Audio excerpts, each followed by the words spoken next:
Global समूद flotilla ने तस्दीक की है कि काबिज इसराइल की फ़ौज ने गज़ा की तरफ जाने वाली इसकी कश्तियों को रोका है, जिस पर दुनिया भर में शदीद मजम्मत की जा रही है। मुंतज़मीन ने ऐलान किया है कि काबिज इसराइल की ये रुकावटें हमें अपने मकसद से बाज नहीं रख सकती। हम मुहासरा तोड़ने और गज़ा के लिए इंसानी राहदारी खोलने के मिशन को जारी रखेंगे। इनका कहना है कि अभी कम अज़ कम 30 कश्तियाँ मुसलसल गज़ा की तरफ बढ़ रही हैं। फ्लोटिला के मुंतज़मीन ने बताया कि इजरायली फ़ौजियों ने इनकी कश्तियों के खिलाफ जारहाना रवैया अपनाया। फ्लोरिडा कश्ती को समंदर में जानबूझकर टक्कर मारी गई और कई कश्तियों पर पानी की तेज धारों से हमला किया गया, उन्हें डुबोने की कोशिश भी की गई। इस आलमी इमदादी काफिले के मुंतज़मीन का कहना है कि वो काबिज इसराइल की धौंस और यूरोपीय हुकूमतों की मुखालफत के बावजूद अपनी मंजिल की तरफ बढ़ते रहेंगे।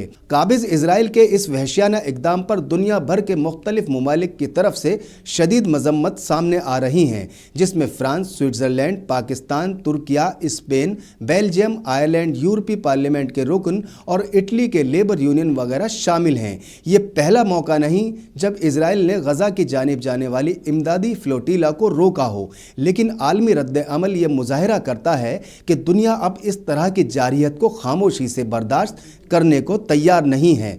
क्या आलमी बिरादरी अमली इक़दामात करेगी या मज़म्मतें सिर्फ बयानात तक महदूद रहेंगी? ये एक बड़ा सवाल है जिसका जवाब आने वाले दिनों में सामने आ ही जाएगा।